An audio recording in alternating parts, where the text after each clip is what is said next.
Morning, morning, morning, afternoon, evening, wherever you are in the world. What's going on, people? It's Jesse here again from the Definition Podcast, episode 28. We're going live on Instagram Live now with Kwame from at Taylor Different. At Taylor Different is a page online on Instagram that showcases black men's fashion and also intriguing ways and how men can actually get bespoke tailored designs for weddings, events, engagements, and so on and so forth. So a very, very unique conversation we're about to have. We're about to discuss black men's fashion, why Kwame started Taylor Different, and also the origins of Kente, the Kente cloth. Some of you may have known the Kente cloth and been very familiar with it from those who are from West Africa. But for those who are not from West Africa, you might think about this colorful print that's going around the whole entire world. And, just wondering where the oranges of that actually came from and, why the color schemes are so vibrant and fluorescent. At the same time, their meaning behind it as well.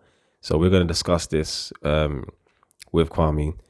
Tune in. This is going to be the live audio from our Instagram Live. To catch the full video of the Instagram Live, to the visuals for this, if you go onto our YouTube channel, you'll be able to see at newmotivewoc, you'll be able to see the full visuals for this actual podcast on Instagram Live. Yep. So to see the full video visuals, go on our New Motive channel on YouTube. New Motive WOC. Right, guys, let me know what you think. Like, share, subscribe, tune in, and let's get the conversation going. Turn this off. Yo. Yes, brother. How we doing, man? How we doing? I'm good, man. I'm good. How are you? I'm good, bro. I'm good. Your beard is looking healthy. Look who's talking.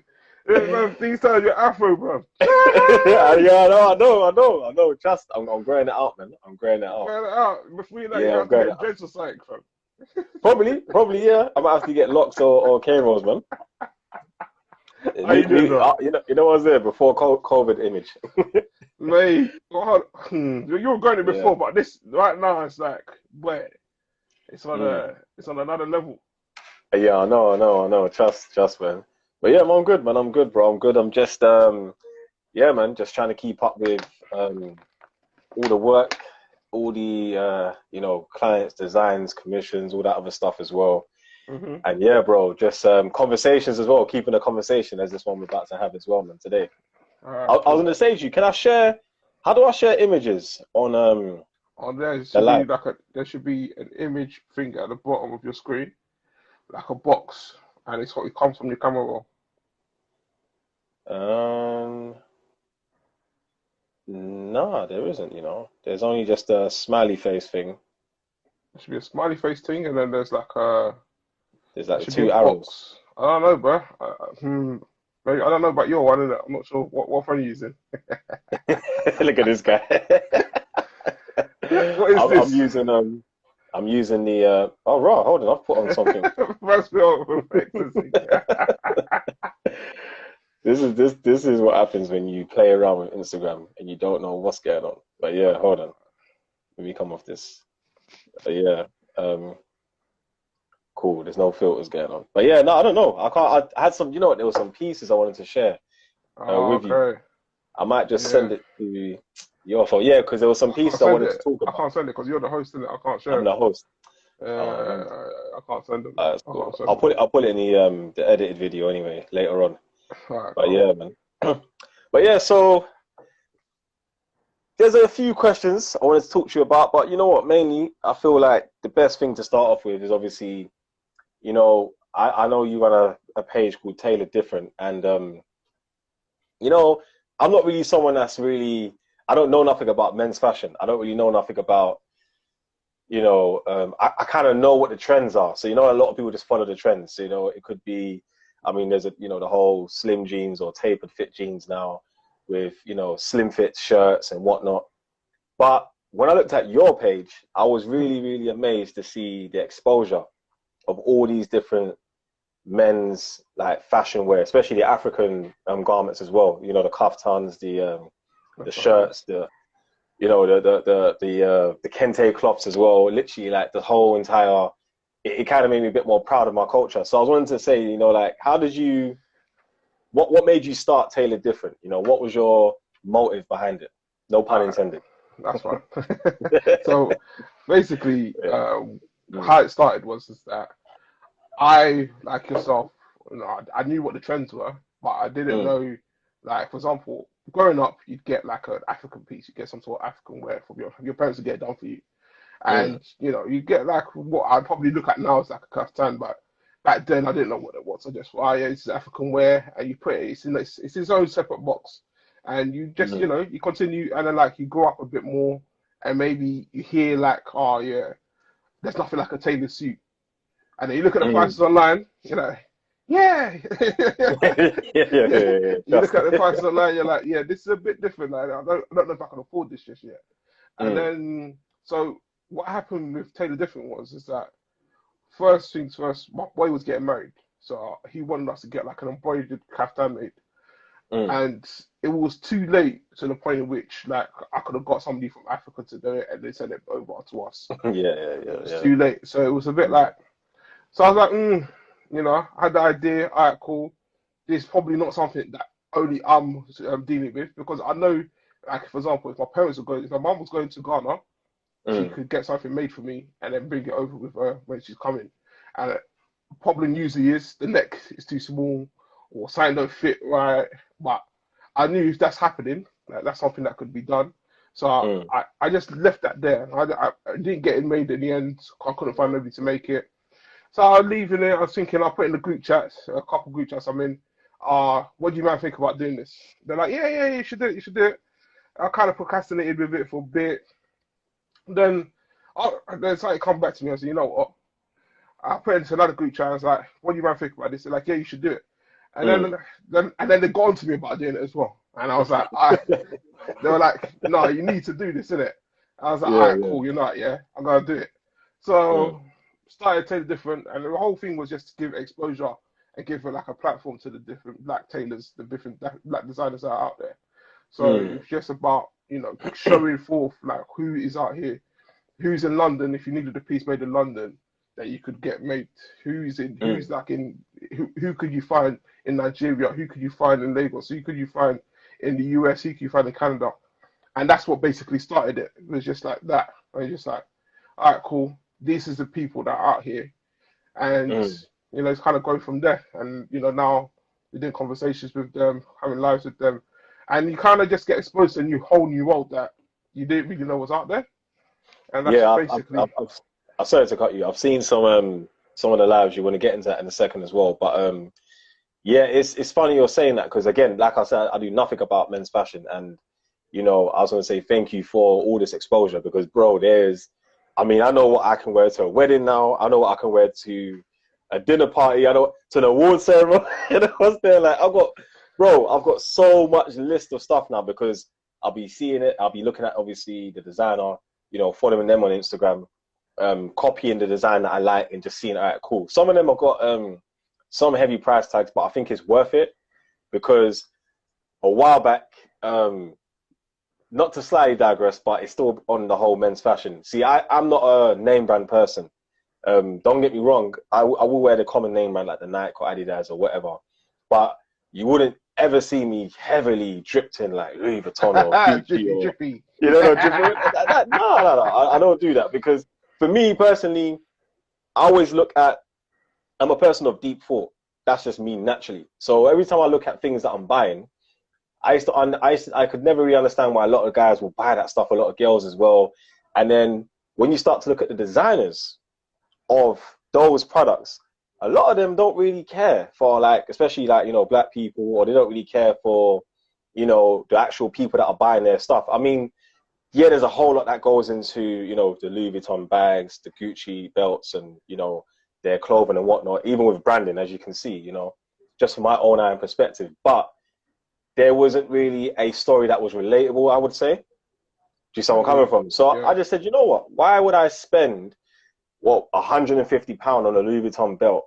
Whereas there could be entrepreneurs or creatives just like me and you who are in their yard or in their house creating these designs. You know, the ones there, looking for a platform. I mean, Instagram is like a, you know, it's like the online, the new online social market. Like it's just crazy the way you can actually promote yourself on there. So with some of the lives that you've done recently, I watched the one with is it Pim? What's his name again? Amel Bespoke. Yeah, Pim Pam. Well, yeah. Pim Pam, yeah, that was it. Yeah, that was very good. That was very good. I watched some of the stuff that he was saying about the whole stuff about men having insecurities, you know, and about what they want to wear and whatnot. And I was quite shocked because, again, I know back in my dad's day, he was telling me when he was growing up in Ghana, you know, there was a lot of patriotism in the actual culture. Yeah. You know, so for example, the police officers, the governors, especially the politicians, they never really wore suits and stuff like that. They wear the traditional clothing because, again, you know, that was what they were representing. So with the live videos you've been doing, how's that been in terms of experiencing speaking to a lot of these tailors directly? All right, so that's been. Let me get. I've got good credit where credit's due. So go ahead. One of my group chats, one of the guys is in there, Carlos. They were like, you know, if you want to take your page, like, if you want to take this whole thing to another level, you need to start doing different things. You need to start doing things with like their lives. I was like, all right, cool. You know, it's a bit like I've never done video before it. I've never put my face out there. Like at the beginning, it's just like Taylor different, you know, I'll do it, but it's not like my face is on the brand kind of thing. So then it's like, all right, cool. So now I need to be more of a face. I need to put my face to the brand and also reach out to the different designers. So what I first off started doing was just like getting in contact with them, like sending a DM and like obviously trying to, the ones that I've already kind of interacted with in the past, like trying to reach out to them as well. So they've been a learning experience, man. I can't lie, it's been a learning experience using Instagram Live where the person's in Nigeria or Ghana or Uganda and it's cutting out and and they're sitting there like, and I'm looking at it, I'm just looking around like, here we go. And then like you've got technical difficulties. It's been a big learning experience, and it's like also like, for example, conversational style and getting them, trying to bring out things out of them and trying to get like the conversation flowing. Like some people can talk in it. Some people can talk in it. Like there was one we did last week with a guy called Lee Marsh. He's a talker. And like before I even spoke to him, he was like, I was speaking to him on the phone. He was like, look, if you need to cut me off, just cut me off because I can talk in it. I was like, all right, cool. And in that life, it was just like, so it's been very interesting. And also, it's helped me kind of understand more. Like speaking to the tailors, obviously, you have a suit up, like, you have an image or you have a picture of the suit. You put up on the page, cool. You move on to the next week. Then you're kind of telling you, no, there's a difference. Like when you speak to them, you understand there's a difference between a bespoke suit and like a made-to-measure suit. And for me, I'm like, okay, cool. What's the difference, kind of thing, innit? And then they kind of talking you through like the process of how you get like a bespoke suit done, how you have to go for fittings so that they can actually make sure that it actually fits you as a bespoke. Whereas when it's made to measure, it's just like they just get your measurements and then they will do it according to your measurements. Whereas with a bespoke, you've got to go for fittings or keep trying it, make sure that it actually fits you bespoke. And it's been a very good learning experience. And obviously now having to then edit the videos and learn how to edit, and the guys getting on to me about, you need to be putting out more stuff. So it's been a very good learning experience, to be honest with you. It's been good. Yeah, it's like, you know what, I've watched I've tuned into quite a few of them, and I've seen obviously some of the conversations you've had, and it's very good to see that a lot of these people started from, you know, their rooms, or they started from small spaces, and literally, I don't know if we've seen an interview of the owner of H&M or Zara or someone like the owner of June, for example, or to see their experience and how they actually started and grew. You know, the ones there, like, I know it's very I know a lot of these like fashion brands like Versace and whatnot, you know, there's a lot of history behind it, because obviously Versace's, from what I can remember, Versace's whole brand, like the Medusa face, was because obviously, you know, he wanted to make ugly look good or whatever, something like that. So he's obviously, that's an ancient Greek god. Or I should say demigod or whatever. He's taken that deity and used it as an actual fashion thing, and obviously it is what it is. So Yeah, I mean, just like you were saying just now, I didn't even know there was a difference between bespoke Yeah, and yeah, tailored, because I just felt like if it's tailored to you, yeah. then Like if it's it's made to just measure, then it's made to measure. it should be the same, but it's not. Because Mm, obviously, when you get the measurements tell that one story, but you can't exactly measure every single point on the body. So at the end of the day, mm, there will be a slight difference. But like hearing their stories, and for example, some of them they just got stuck. Like not many of them, from what I can, from like especially the African ones, they didn't mm, go through like a formal education into fashion. Like they kind of just mm, picked it up and ran with it. And I think a lot of the time, a lot of us want to be like, oh, we need to be experts or we need to have like some sort of education in something before we start mm, doing it. And what I'm learning from them is like, if you start, that's the most important thing. If you start saying, yeah, this is what I do, people will come to you and say, all right, mm, cool, but I want this from you. If you do seats, for example, if you do a kaftan, cool. Then I want to come see you. I want to get a kaftan from you. If it looks nice from what you're giving us, then that's from what I'm seeing is a lot of people are just like, I do it, and then from there, they that's what they do now. It's not like mm. because a lot of time we will stop, we'll be apprehensive. Even me starting the page, I was a bit apprehensive. I was like, I'm not an expert on this, but from like what I'm hearing is like, just start it, Mm. and you learn as you go along. You know what, bro? I can't lie. For me, that's the best way of making it in this world. I personally feel living off your own experience, just living off that process. Because again, there's never really going to be a time where you're at that peak and you're so unique, you're so talented, you're so skilled that boom, I'm going to just go and do this now because I'm skilled at it. There's always going to be new challenges. So yeah, man, seeing some of their stories and just seeing how, like a lot of them, especially a lot of the Ghanaian ones, not to be biased, but they're very much like it's very interesting to see how a lot of their parents were against. Like I know that Pim pam. the Pim Yeah, Pam was saying that his mother was against him obviously doing that. She wanted him to be a bank manager and whatnot. And obviously, both of us coming from a Ghanaian or African background, I feel like where we grew up here, I only felt like that only kind of really, really happened here in a sense, because again, over here there's that broad amount of subjects that you can do. So I can turn around and be like, oh, I'm gonna turn around and be like, oh yeah, mum, like even when I told my mum, I want to do graphic design, I feel like graphic design and art is me. My mum was like, that drawing that you do in your room is not, the ones there. Like, it's not gonna pay the bills. It's not yeah, gonna pay the bills. she's like, okay, it's fun, it could work when you're bored, fair enough, but to make money. And then I'll never forget it. It's when I failed my GCSEs. I'll own it. I was there, fam. I was so terrible at my GCSEs, and I was proper dying to get into like art college. So I went to Ealing and West London Hammersmith College. But before then, I went to bare different colleges, and she was obviously with me, just looking to see like, okay, cool. You're interested in this stuff. Let me just see what you're interested in it. So I told her to come along, and then when she went to Ealing, and then she started to see the studio, she started to see the classroom. She's like, raw.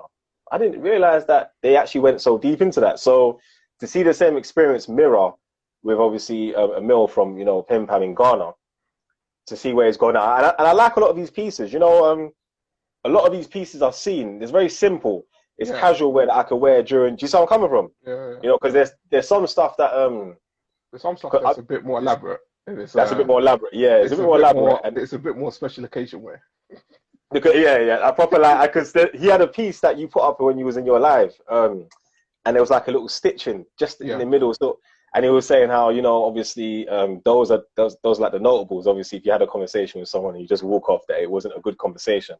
So obviously that kind of at the back, was yeah, kind the of stitching on the highlight that back, yeah, yeah, your decision on the back. So I was thinking, yeah, for real. You know what? Because there's times where you do meet people, and if they're wearing something like that that's very unique, it's also a good way of his brand being spotted. Do you see yeah. where I'm coming from? It is, You know, it's a bit of when branding, everyone, and do you know what I'm saying? Like when everyone was caught up with red bottoms, for example, and then you look at red bottoms, you're like, you're never going to see that underneath of the sole. no, But because it was underneath of the sole, it drew people to it. Everyone's like, yeah, wow, the red. Do you see where I'm yeah, coming from? So yeah, and you'd only see it at like certain angles. You can't see it everywhere. But yeah, yeah, this yeah, is, yeah. but it's one of these things in it where like a lot of these guys, a lot of their branding is very unique, and a lot of it is just like you won't like. For example, I was speaking to one of them, and it was like the designs that he does. He doesn't. He don't care if somebody will steal his designs. And from the Western point of view, you're like, but hold on, what do you mean you don't care that much? Because obviously everybody's a bit like, you know, intellectual property and all that kind of stuff. It's like, at the end of the day, the designs are like, they're not trademarks. They're not protected in that way. But at the same time, if somebody's going to rip it off, the people will know that this is my design. And I've come across pages like, especially when I first started this, when it's like, I've seen this design on another page, and this is not your design. Show me what you do. That's what I prefer. But some of this, you know, it depends on it. Some people are trying to make it, and so they feel the best way for them is to like take inspiration from other people. And I guess, you know, it's all inspiration at the end of the day. Yeah, fashion is tricky. Fashion is really tricky because I've seen so much copycats with H&M and Zara. I'll walk in there and I'm like, that is Giuseppe's. You know what's there? Yeah. Well, that is Valentino's, but Zara's got it, and they've done it in such a way where it looks casual. So obviously the price tag is completely different. Yeah. You know, one's there, fam. But what I was going to do, obviously, I've just gone into my other phone because I really wanted to talk about some of the pieces. So I don't know if people can see it. I'm going to show it on the screen, yeah? Okay. So, bro, when I saw this suit, I think the designer was Prince Made Bespoke. Okay, yeah. Don't know if people can see this here. Yeah.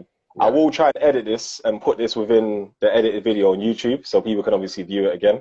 Yeah. But yeah, so he's a that trainer. Piece there, he's a designer based in the UK. He's based in London. Oh, he's based in the UK? He's based in London, yeah. Okay, see, his style, that is unique. Like, I looked at it, I was like, wow, like, you know, these people that you come across when you're doing, there was another one as well. This one here. When I saw this one, I was like, nah, I think this is a kaftan, isn't it? This is cold. Yeah, this is a kaftan. So that's a guy based in Toronto. Yeah, that's a kaftan. He's based in Toronto. Theo Couture. Couture, yeah. So, like, what Theo Couture said was that a lot of his pieces, he goes to what in Canada they call it fish shops. So it's a bit like, so the end pieces of like the fabric. So you know how if you're doing a piece, for example, they won't use everything. They'll use a bit of it, and then there'll be a cut off. There'll be an end off. There'll be a cut off that they discard. He will use those to make his designs. So with that piece there, you might not ever get that fabric again because it's not something that's in mass production like that. So that's what he does especially. So he will go there and he'll get like the cut off to get the filter out. So then people will then see that, oh yeah, cool, that's his design. But it can't be replicated because the way it's a fabric, you can't get it. The first guy, Prince Made Bespoke, he's also a bit like that as well. But he was working on Savile Row, so he went on to Savile Row, like learned his trade a bit, and then decided to open up his own shop. That I'm just looking at another piece as well. I'm gonna show in a minute. But what you just said there, that's mad. I didn't even think of that. Of how you could actually get, you know, the end material, the scraps that basically people don't want, and then use that to reinvent it, but then no one can copy it because again, it's disposed of. Yeah. Like you can probably start a whole new entire industry with fashion with that alone, because again, you know, once it does become notable, people be like, "Raw, nothing goes to waste. Then everything is used." Yeah. You know, it'll be very good in recycling as well, and the whole environment. But there's, you know what's there, fam. So. But there's one piece I want to show, one more, and then, because this one, I saw this one, I think it was like it was featured around, so it looked like something out of Game of Thrones. I want to show you, just 1 second. I think yeah, I'm just literally, where is it? Damn it, I'm going to have to, hold on. Yes, I found it. You see when you're determined? This one here, it's by a tailor called Suits and Stuff. Suits and Stuff, yeah. So that one's that piece there. Obviously, there's a big Game of Thrones inspiration to that one. I think they're based in South Africa. There's a big Game of Thrones inspiration in that one. It's a very unique piece, though. You won't wear that to work in it. Put that way. But listen. I'll wear that to war. Like that's something I would wear. Bro, if I put that on, that you can't even speak to me, because that suit there is gonna keep you quiet. It's gonna shut you up. That suit, bro. When I saw that, I was like, it would have been nice if they could use that in Game of Thrones.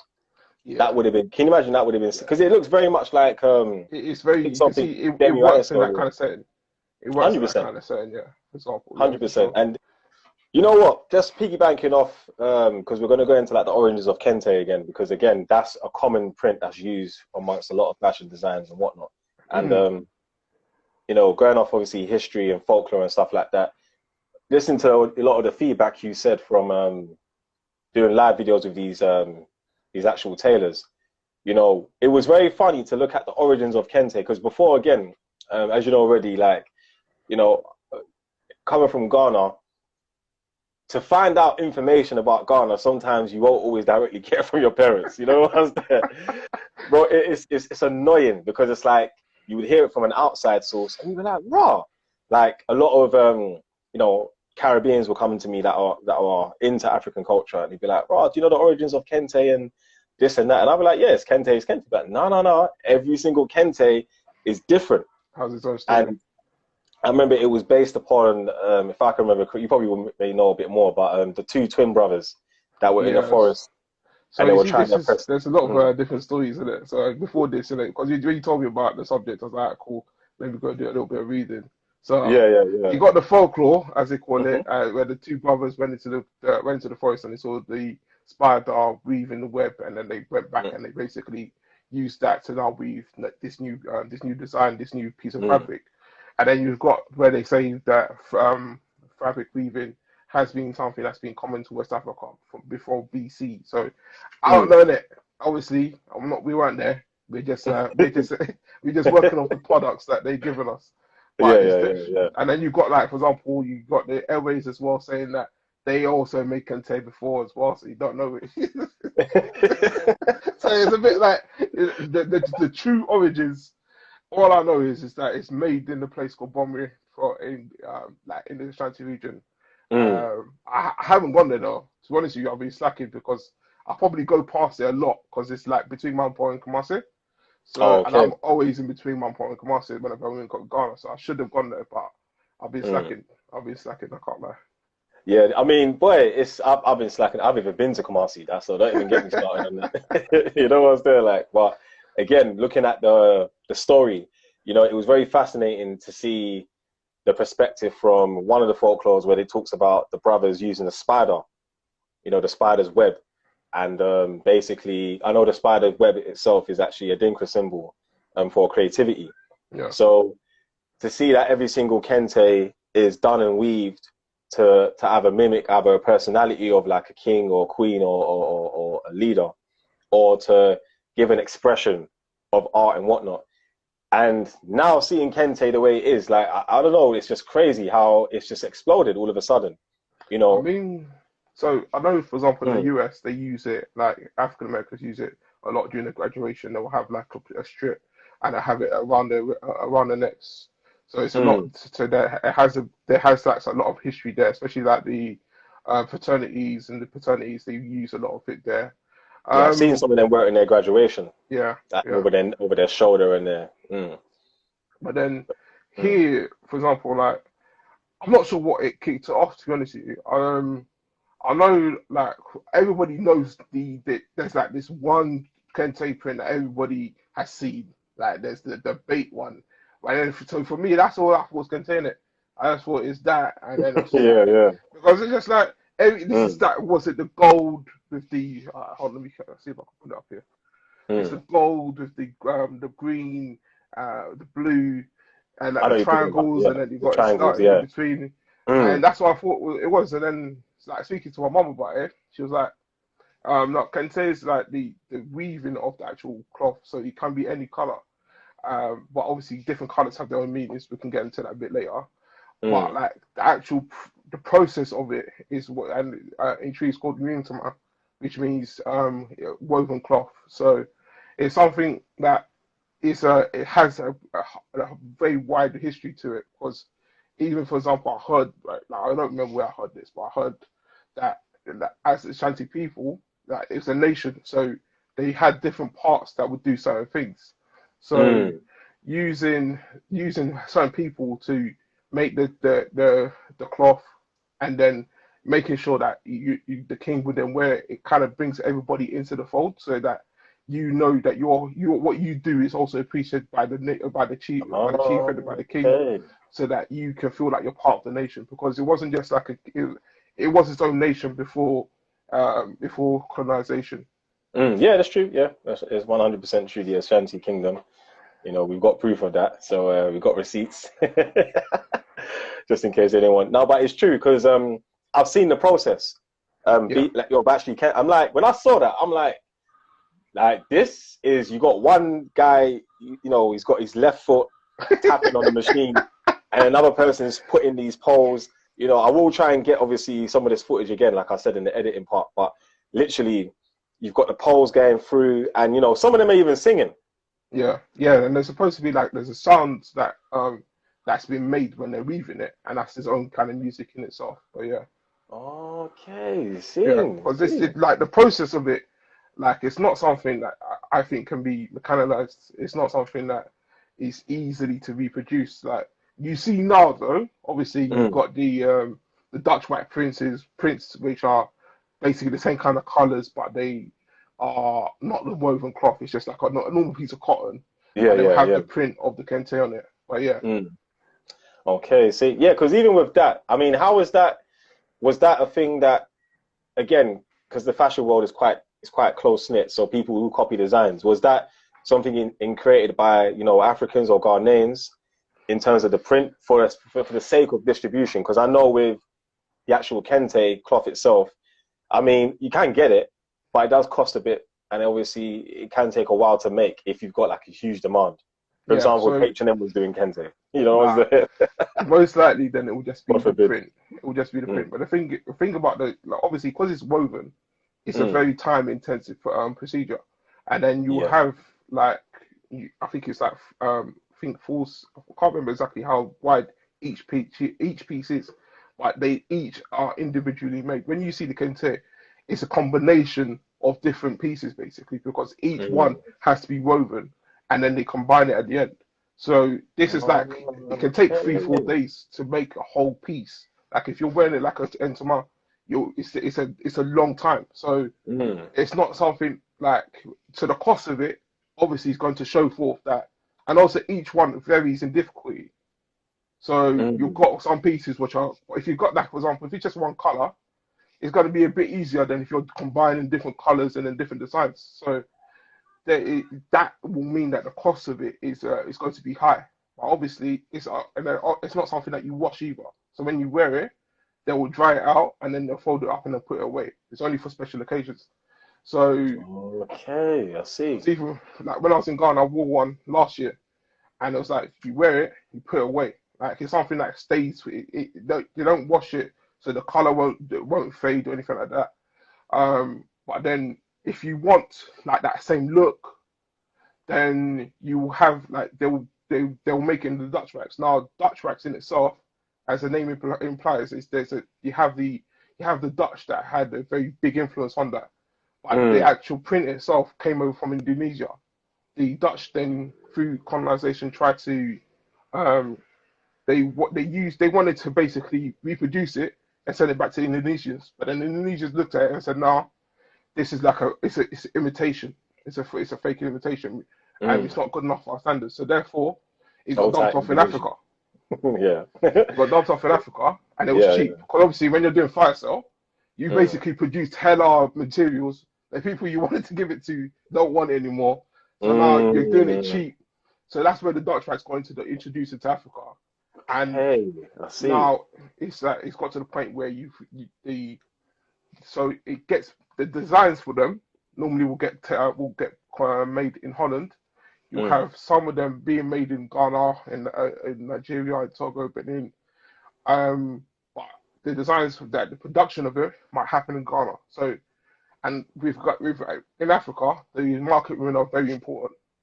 mm, So for example, if there's a design of Kente that the people want, they'll probably speak to the market women. They'll say, "All right, cool." They'll then relay that back to the designers. The designers will mm. get it made, and then they'll bring it back and then they'll sell it. Okay, I see. Because it's really interesting because I was always confused into what was authentic and what wasn't. until I went to Ghana and I had a I wouldn't really call it a kaftan, it's more like a shirt. But the button stopped here and it was like a very, very long, you could say it's kaftan in a sense, but I went and got the sleeves. Basically, the woman goes, what do you want? And me being a creative, I've gone in there and just made her life difficult. You know what I'm saying? I've gone in there and I'm like, all right, cool. Are you sure? She goes, yeah. So I'm like, all right, I want this. I want that piece. I want this piece. I want that. And she's gone, okay, I'll see what I can do. So I basically said to her, let's make it simple. She had a template already. And I asked her to get the Kente print on here, innit? And then she goes, for what you requested and the way you've done it, a print will just spoil your whole entire image. You need to have the authentic Kente. So I'm like, what's she talking about?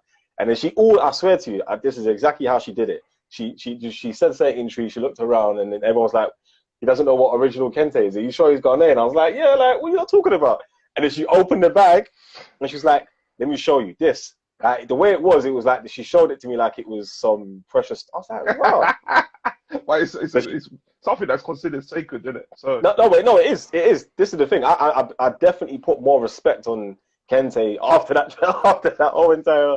I was like, right, like after the experience, I said, you know what, I want to get more in it. So when she made it for me, obviously it took a while, and then obviously I think it was about 2 weeks because I was in Ghana at the time for like 3 months. No, about 8 weeks. Anyway, I extended my trip because I wanted to get this. The ones that they want to leave, and then she's got to ship it to me, and it's just I wanted to receive it in Ghana. I'm going through that now. It's a long it's oh, bro, don't even get me started on that. Trust me. So I looked at it, I was like, raw, like, and then she went and got specific greens and yellows. So I think you might have seen me wear it before. It's like a black triangles, yellow base, but with green backing, like it's proper, like where it's done, it's proper nice. And I was like, she said, yeah, because these colors represent creativity, and the black zigzag line shows the efforts and obviously how you're. So I was like, wow, I didn't realize there's a message to it. And obviously me being someone that's into like branding and graphic design and whatnot, and in colors as well, which I'm currently educating people on as well on my Instagram. I want to share posts on more colors and whatnot, on their feelings and emotions. Earlier on, you said that each color represents something in the Kente. Yeah. And can we just quickly, just touch on that in I mean, I don't know, how have we got 20 minutes? We still got a little bit of time, but oh crap, I didn't realize I was gone like that, fella. Yeah. So obviously, like Ghanaians, we love a funeral, innit? Yeah. We love a funeral, innit?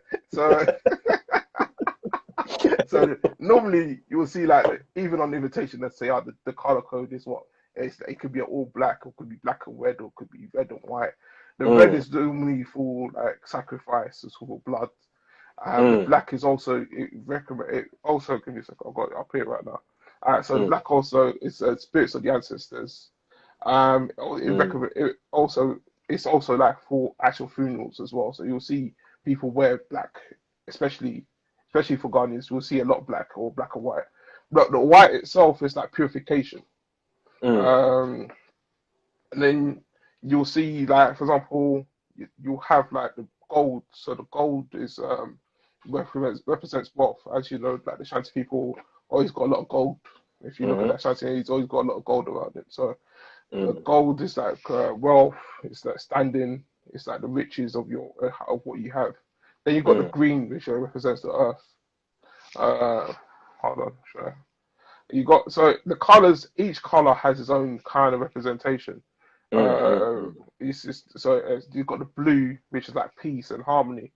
So it's essentially the same, because even when I look at the color wheel, it's the same kind of meanings into the actual, the color wheel that we all sort of, run by and go by. So yeah, it's quite interesting to see. So again, if you're probably making a piece if you're making a piece for a king or a ceremony, I can only imagine that there is so much process that gets put into it. Because again, and even that show, let me even add on to that. So with the kings or the Ashanti here, he has his own pieces that are locked away, and they will have somebody that looks after it. And then, like for example, let's say somebody else has a copy of that, both of them can't wear it to the same event. Hey, So it's just serious, bro. They both can't wear it to the same that's event. where we got it from. That's where we got it from. Yeah. If your bro is wearing the same clothes as you, and it's like, no, you can't wear that. Nah, they both That's where we can't got wear it from to the then. same event. Okay, So I see. for Yeah. example, when the Queen Mother died, my Mm, parents were playing this video and I was listening to a bit of it, and they were saying like there's somebody that looks after it, and that's their job. That's their job to look after all his different to us. And you mm, can't, he'll like there'll be pieces that have been made, let's say like 200 years ago, and they'll mm. bring it out, and it's fresh. Like so, not it's some of the Mad. stuff he's wearing is from the ancestors, it's from people from beforehand. And as I told you before, they don't wash them in it, so it's always gonna keep that same color. Obviously, people Mm, might think, oh, you're sweating into it. They'll make sure they dry it out, but when it comes to like the pieces will be locked away for certain mm. times. And so, yeah, like if you can't turn up, like for example, if you've got the same print as him, they'll send you back. They'll send you back, bro. They'll send you back to go and get changed. Right. And you That thinking, yeah, this is my piece. I'm gonna rock it tonight. I'm gonna be in this funeral. I'm gonna be in this event. No. You yeah. gotta go get changed, bro. You gotta go get changed. You can't. You're not allowed to be Boy, in the same vicinity with the the chancelier.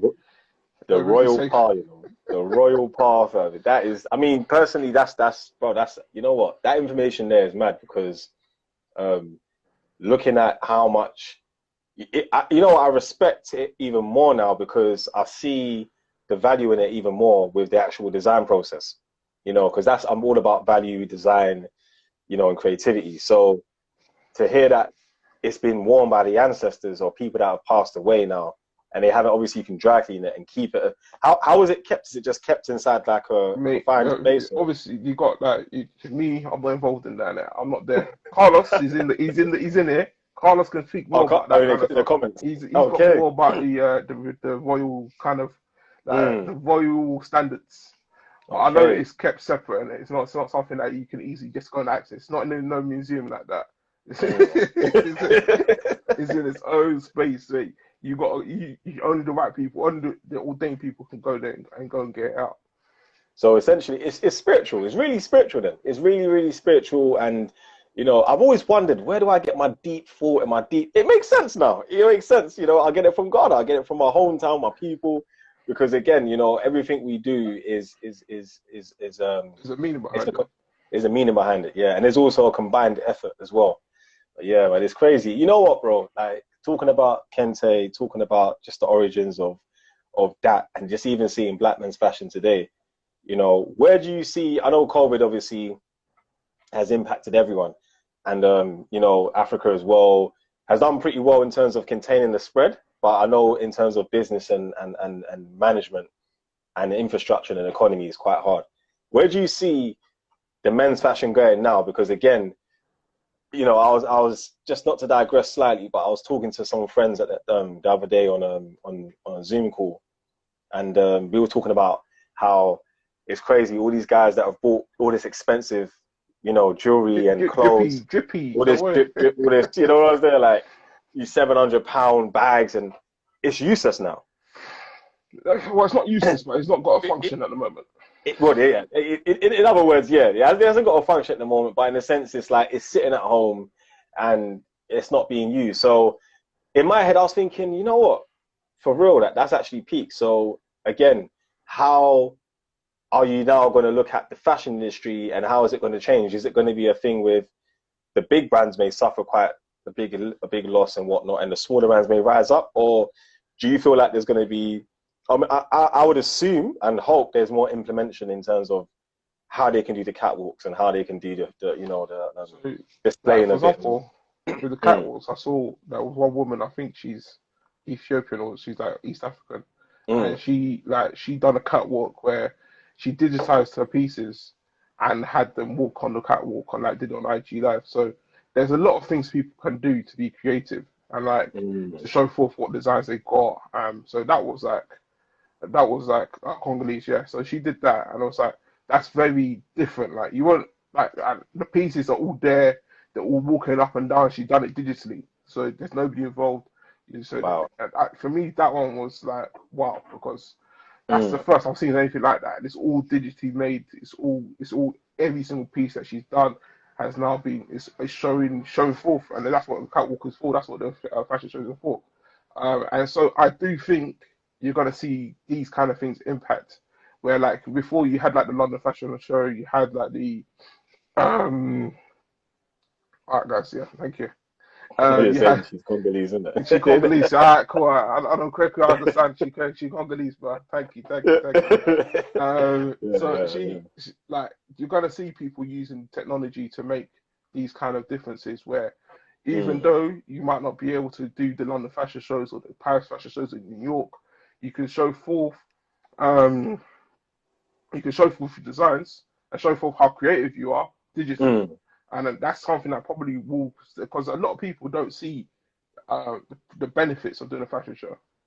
Because some of it, like for example, in Nigeria, a lot of the Nigerians I've spoken to, they will they will talk. They say it's a lot of outgoings and not a lot of incoming. Now, some of them are seeing it as this is a way of making the returns on this is a way of making a new return. Like not necessarily financial returns, but it gives you exposure. It gives you Yeah. it allows people to know what your brand is about. So I think a lot more will learn how to, let's say, code to actually do this. With regards to the big brands, it depends on your cost basis. It depends on how much money you have going out. It depends on you can weather the storm effectively. Because it depends on whether you can weather the storm. Because at the end of the day, it's business is not cheap and it's not for free. So if you are if you've got high cost basis and there's not much coming in, then you're gonna go under.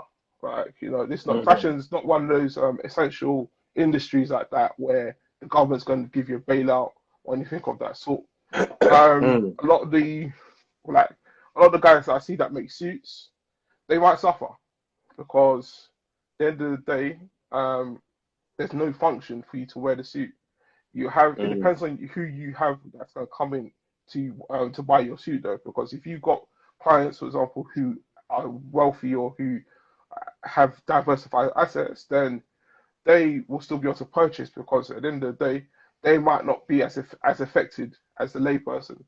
I do see a lot more money will be spent on like streetwear or loungewear, whatever you want to, like the casual wears. So the brands like Avenger or Trapstar, where their cost basis is not that high, but they or their cost to the consumer is not that high, and it's something. Because at the end of the day, like if you're at home every day, you're still gonna wear clothes in it. You're still gonna be you're still gonna you can't like the wardrobe is gonna probably change more towards that over this lockdown period. That's what I'm seeing anyway. Because like at the end of the day, welcome to everybody. At the end of the day, like nobody's going anywhere.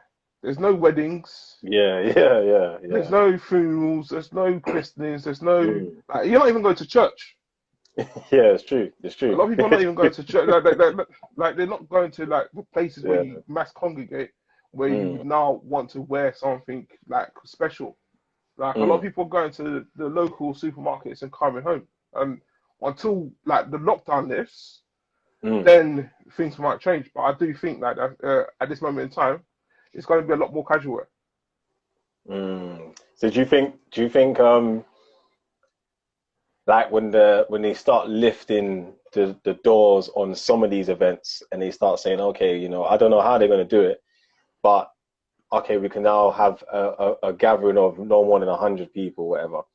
Because I personally feel that's once they allow the first bit, for example, if they say, nightclubs can open, but it's only going to be 30 people, that's just going to go through the roof because there's no way that 30 people are going to be inside. Yeah, do you see where I'm coming from? It's going to be very hard to contain that.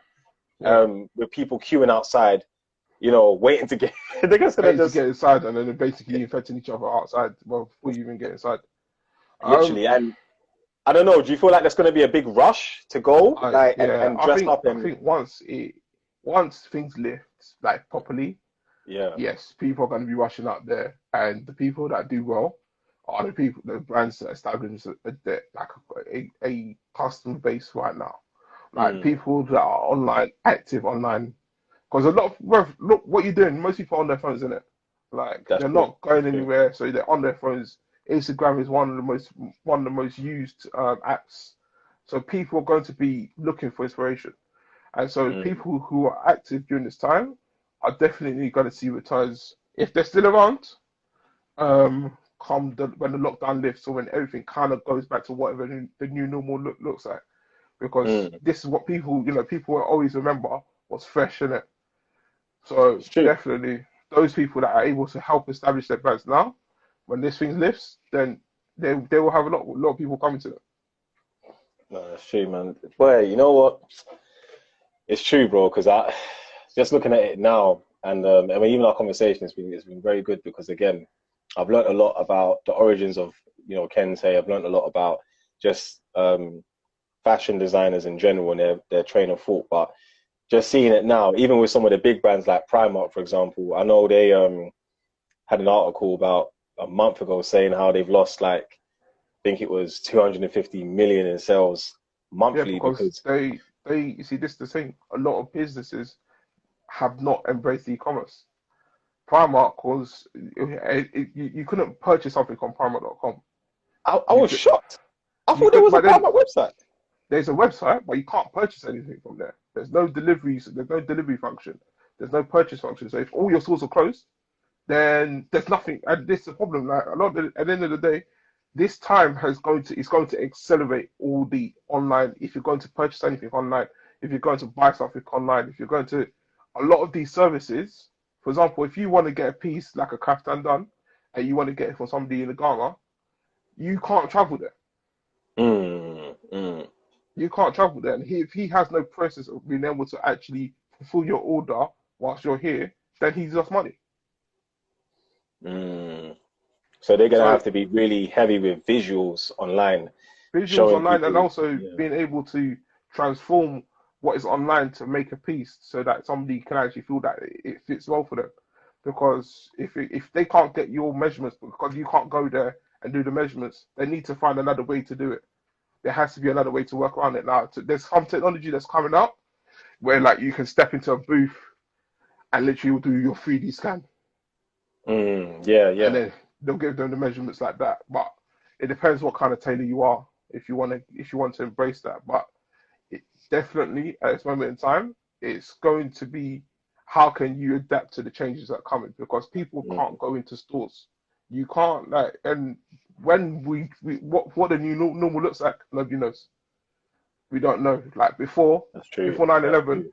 you could go to when the person goes and boards a flight and, and say goodbye to them. Like Yeah, you yeah, can't yeah, do that now. Innit? You can literally yeah. just go to check in, and then that's it.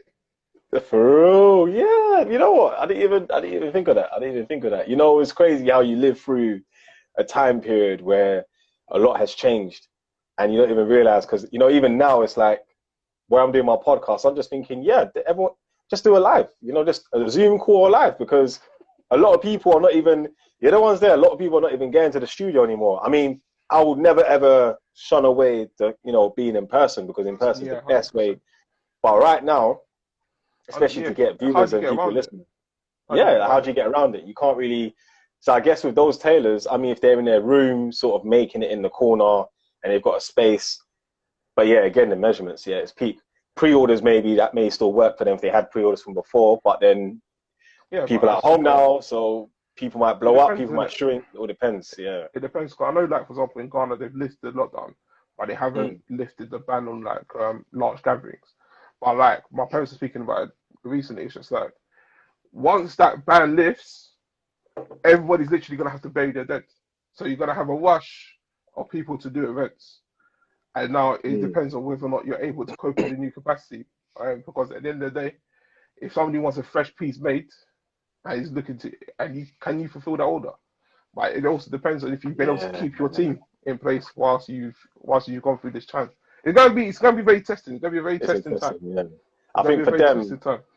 it's probably just best to go into the concept book or future concepts of designs they had and just create them and just see if that will be embraced hopefully later because it's crazy. But listen, bro, obviously we've got like what 5 minutes. I was gonna ask one more question before you give your final thought. It's been a great conversation and that.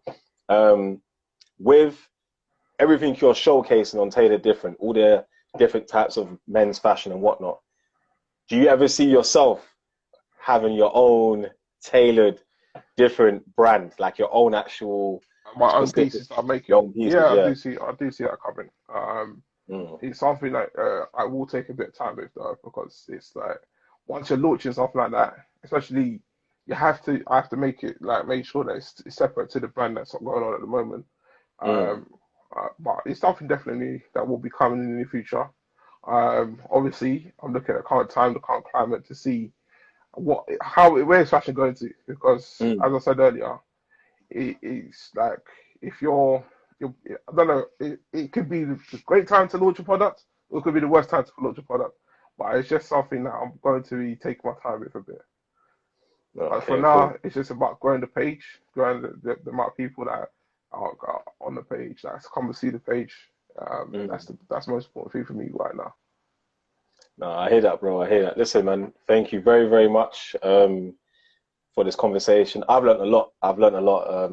Literally, because again, I didn't know nothing about men's fashion, but I feel very seasoned coming away from this conversation now, knowing where to kind of go. And boy, in terms of bespoke designs, I'm always going to be hitting your page to find out, what's popping, what's new. You know the ones there, fam. So yeah, that's good.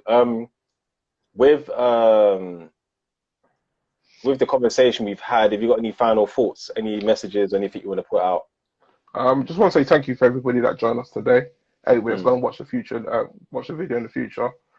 Thank you very much yourself, bro, because obviously you asked me to do this. So thank mm. you for asking me I to do appreciate that, this. bro. Mm, Thank you for giving us time to even conversate and speak mm, about different things. Just want to thank everybody. Have a great night. Enjoy. Follow Taylor mm. Different for more Well, stuff, just for more pieces. just before you go, is anyone in the comment section got anything to say, anything they want to share, any questions? We've got what, 3 minutes? I know it's not a lot of time, but we can get 1 or 2 questions in for anyone that's interested in what we spoke about. We spoke about origins of Kente, black men's fashion, how bespoke tailors from live videos that Kwame's done, how they've actually gone in their journey and how their culture or their understanding of life has influenced their work. Does anyone got any questions? Ladies, I see a few ladies in here. How do you guys feel about some of the men's pieces that you're seeing? How do you lot see and view, some of the work that you're seeing from these tailors? You see Disney Quest, loads of thumbs up, loads of claps.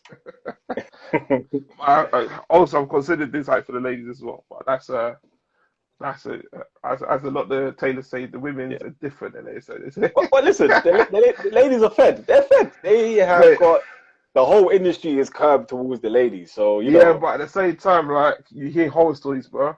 I heard oh yeah, yeah, you hear horror stories like women wanting to get their dresses made for the weddings, and then like they'll go to the tailor, and it's like they'll go to the seamstress, and it's like, ah, okay, just you sit there. And mm, these are like proper award-winning, like really renowned seamstresses, but like they'll go to them, and it's just like, it's not ready yet. Like I've heard some bad stories, let me put it that way. Very bad yeah. stories. Yeah. That is crazy, man. We'll probably have to do another live video on that. The horror stories of fashion. The horror stories of fashion, where you get some girls to come in and talk about how they feel. But yeah, man, that's cool, bro. I think a few people have just said so. Coves89 said I was a great host. Thank you very much. Jamaica Valley, Karen, keep up the great work, brother. Yep, I most appreciate that. We're going to do our live video soon, Karen, as well. Got some If you interesting could see this, we conversations. spoke about the colors as well. Yeah. Yeah, Mr. Pot, did he? Yeah, the colors DFT print. We're gonna post them in the actual. So I think after this, it will go straight to my IGTV anyway. But I'm gonna put it on YouTube with an edited version of some actual images, so you can see, what we was talking about visually as well. So yeah, we definitely went into colors and that we spoke about that as well. And yeah, man. Okay, cool. No worries, man. I Thank think you that's very much, supposed to be guys. everyone. Have a But nice listen, night, guys. Kwame, Yeah, bro. have a nice night. Well, Same nice. to Yeah, nice. 8 o'clock. Good time, boy. Wow. you. getting fast. But yeah, all right. You take care, people. Jeff, Thank you very much for tuning in, and yeah, stay tuned for the next episode, man. have a nice night, bro. Good night. All right, no worries, bro. Whoa. Whoa. What a very, very deep conversation. You know what?